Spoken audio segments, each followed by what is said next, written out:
Khilaf yang mau senamuta fasyamu salasati ayamin fil haji wa sab'atin idza raja'tum. Singkat cerita ada satu pelanggaran haji yang kata Allah kafarohnya itu puasa 3 hari sama 7 ketika kamu pulang, idza raja'tum, ketika kamu pulang. Dalam mazhab Syafi'i yang namanya pulang itu yang haji sudah sampai rumah. Di mana-mana pulang itu ya sampai rumah.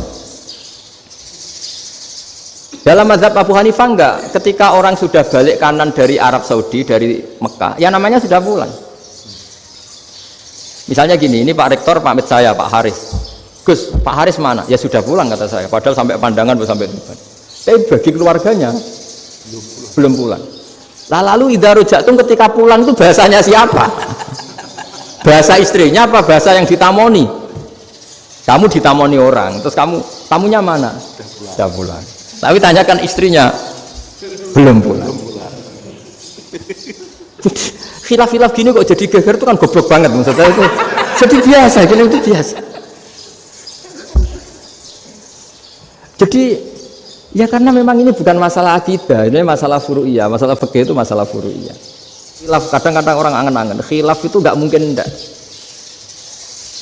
Ya sama seperti NU dan Muhammadiyah selalu khilaf awal Ramadan. Itu memang nggak bisa nggak khilaf. Misalnya begini, saya beri contoh ya, karena kadang yang khilaf juga nggak pernah belajar. Lucu kan? Tak beri contoh ya. 2001 itu abad keberapa coba? Tahun 2001. Abad 21 abad 20? Abad 21. Jadi meskipun terpaut 1 tahun, padahal abad itu 100 tahun. Nah, pikirannya orang-orang Muhammadiyah seperti itu. Hilal kalau sudah melewati garis ufuk, meskipun setengah derajat atau 1 derajat itu sudah ikut bulan berikutnya. Sehingga ya sudah, meskipun sekian derajat sudah dianggap Ramadan. Nah, pikirannya orang NU enggak. Harus ru'yah bil fi'li. Itu sebetulnya lagi-lagi sebenarnya enggak masalah NU dan Muhammadiyah, itu di kitab-kitab ya seperti itu. Kita ini enggak biasa goblok ya. Artinya kita yang keluarga kiai tahunya kunut mazhab Hanafi, enggak kunut mazhab Syafi'i. Tapi tahu-tahu ini mazhab NU, ini itu aneh itu menurut kita ini anggap apa? Mana ada Muhammadiyah jadi mustahid, mana ada NU jadi mustahid. Jadi sebetulnya orang tahu semua lah kalau Abu Hanifah itu tidak kunut, Imam Syafi'i itu kunut. Imam Syafi'i pernah main di masjidnya Abu Hanifah ya tidak kunut, ditanya kenapa tidak kunut? Jenengan itu presiden kunut, tidak sanggup mati Abu Hanifah, dulu dia biasa aja. Sekarang geger. Ya karena tidak punya kegiatan. Sebenarnya itu nggak masalah, mulai dulu biasa. Saat teruskan ya. Nah, menurut mayoritas ulama nunggu ru'yah bil fi'li. Ru'yah bil fi'li itu gini.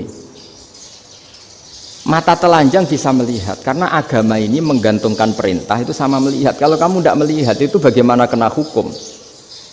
Ibaratnya gini. Pak Rektor datang ke rumah saya, tapi saya nggak tahu. Kena nggak saya hukum harus menghormati? Dia datang nggak sembunyi-sembunyi. Saya kena hukum harus menghormati ya kalau melihat, kalau enggak ya enggak. Tapi Pak Rektor tetap bilang, tapi saya hakikatnya datang, jadi saya datang saja. Itu kan ribet. Akhirnya ya sudah, itu nggak ada khilaf sampai mati ada khilaf karena yang satu menggantungkan hukum itu digantungkan sama tahu. Kalau enggak tahu ya, misalnya baju saya ini hakikatnya ada najis, pas sholat saya enggak tahu. Sholat saya sah apa enggak? Sah. Karena hakikatnya, ya memang saya enggak tahu. Tapi hakikatnya ada najis apa enggak? Ada. Ya sudah, itu sama-sama masuk akal. Ada lagi khilaf yang mau senamuta fasyamu salasati ayamin fil haji wa sab'atin idza raja'tum. Singkat cerita ada satu pelanggaran haji yang kata Allah kafarohnya itu puasa 3 hari sama 7 ketika kamu pulang, idza raja'tum, ketika kamu pulang. Dalam mazhab Syafi'i yang namanya pulang itu yang haji sudah sampai rumah. Di mana-mana pulang itu ya sampai rumah. Dalam mazhab Abu Hanifah enggak, ketika orang sudah balik kanan dari Arab Saudi, dari Mekah, ya namanya sudah pulang. Misalnya gini, ini Pak Rektor pamit saya, Pak Haris. Gus, Pak Haris mana? Ya sudah pulang kata saya, padahal sampai Pandangan, sampai Tuban. Tapi bagi keluarganya belum pulang. Lalu idza raja'tum ketika pulang itu bahasanya siapa? Bahasa istrinya apa bahasa yang ditamoni? Kamu ditamoni orang, terus tamunya mana? Sudah pulang. Tapi tanyakan istrinya, belum pulang. Khilaf-khilaf gini kok jadi geger itu kan goblok banget maksudnya itu. Jadi biasa, gitu itu biasa. Jadi ya karena memang ini bukan masalah akidah, ini masalah furu'iyah, masalah fikih itu masalah furu'iyah. Mau tidak mau harus beda. Misalnya di sholat juga gitu. Wa ayu qu'udin qa'adal musolli sokat sholatu. Duduk dengan gaya apapun itu sholatnya sah. Jika sampean kalau haji atau umroh, orang Arab itu jenenge duduk ngenak awak di kursi. Duduk sopan ya hanya orang Indonesia loh. Kalau sholat itu masih duduk ala orang tahiyat. Kalau sampean di Mekah, duduknya pakai apa coba? Kursi ya? Oh enak sholat duduk. Karena memang takbirnya di fikih dengan duduk gaya apa saja sah. Makanya sengenak awak duduk di kursi. Ribet kan? Mau tidak disahkan itu namanya duduk. Mau disahkan masa iya sowan Allah kok duduk santai-santai gitu. Tapi mau apa? Ini fikih.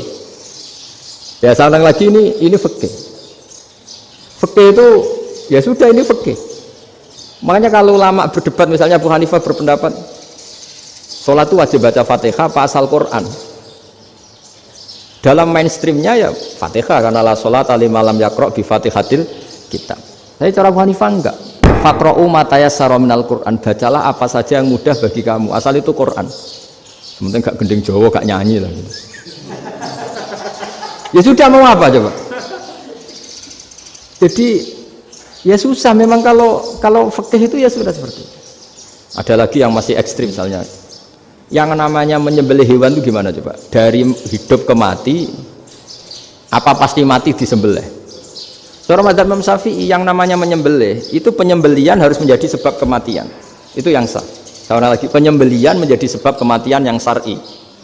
Sehingga beliau mensyaratkan hewan yang disembelih ini masih punya hayatun mustaqirrah, punya kehidupan yang normal. Sehingga kalau nggak disembelih ya hidup. Sehingga kalau ada hewan ketabrak truk kejet-kejet mesti mati ini buat sembelih. Itu nggak sah karena nggak usah disembelih ya wes mati kan. Karena ini hanya nunggu koordinasi Israel kan, dia kejet-kejet itu kan prosedur itu. Tapi tidak disembelih pun mati. Tapi cara madzhab Malik enggak. Pokoknya anggere jek duwe nyawa jenenge kewan urip. Dengan kamu sembelih berarti matine mergo mbok sembelih. Meskipun nanti ya enggak usah disembelih ya mati. Coba hitung secara ilmu matematika. Kalau enggak disembelih hidupnya 5 menit. Gara-gara kamu sembelih hidupnya langsung mati. Terus dia matinya, cara di persidangan matinya disebabkan apa? Disebabkan disembelih apa kecelakaan? Oh, ya debat toh kamu. Sama-sama UMM aja debat.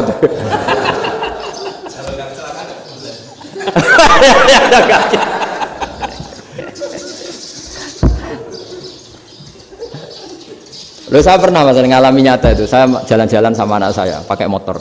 Sampai di jalan raya gitu ada ayam jago ketabrak mobil, kejet-kejet. Orangnya tanya, Gus ini halal atau ora? Wis kanggo kon halal lah. Suatu saat dia nggak terima kan, tanya, kenapa Gus? Ya nak kiai ra pantes, masuk kewan mesti mati nih tak sembelih. Nak kiai pantes kan? Karena aku tahu kamu tuh nggak kiai, mesti motifnya itu mergo jago, jajal cilik nggak tak kok no. Ada kan ayam itu bayi kan nggak ditanyakan, kejet-kejet mati rak lah, wong cilik wae. Tapi masalahnya ini kan jago, eman itu. Tapi secara fikih pertanyaannya tadi, hewan yang sudah tidak punya hayatun mustaqirrah, dia hanya punya al-hayat al-itiroriyah, dia punya harokah itiroriyah, dia mati kejet-kejet, memang prosedur mati harus seperti itu. Mbok kecelakaan kayak apa, kalau mati kan kejet-kejet dulu. Nah ketika kejet-kejet ini pertanyaannya ini kan hidup apa mati namanya? Enggak, namanya hidup apa mati? Pas kejet-kejet itu hidup. Cara Imam Malik itu hidup. Ya sudah, kalau hidup disembelih ya halal. Karena misalnya nanti kalau nggak disembelih matinya kan 2 menit lagi, gara-gara disembelih mati sekarang. Tetap penyebab kematian itu nyembelih. Penyembelian ini sebab kematian. Tapi kalau Imam Syafi'i enggak, cara berpikir wes nemen paling roh besok kaget langsung mati. Kalau gitu berarti kamu nyembelih barang mati. Jadi fikih itu kadang unik.